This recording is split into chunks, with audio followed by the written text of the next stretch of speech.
রাতের বেলা যখন কিছু ভালো না লাগে, ভর্তা খাইতে মন চায়, তখন শাশুড়ি এমন গাছের দিকে বেগুন, 2টা বেগুন তুললা, বেগুন গাছগুলো কিন্তু আমার থেকে লম্বা লম্বা, তেল দিয়া মাইখা গ্যাসে পোড়ায়া, গ্যাসে দিয়া ভালো করে পোড়ায়া, তারপরে পোড়ার চুকাগুলা সরাইয়া 3টা আলু, একটা ডিম সাথে সিদ্ধ কইরা, তারপরে ভর্তার সাথে এড করলাম ধনিয়া পাতা, কাঁচামরিচ, আলু, ডিম, বেগুন, শুকনো মরিচ,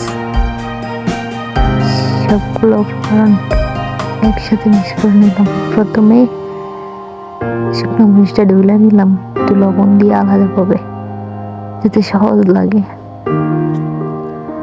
তারপর ডিম, আলু আর বেগুন একসাথে চটকায়া, তারপরে আলাদাভাবে পেঁয়াজ একটু মাইখা, ধনিয়া পাতা,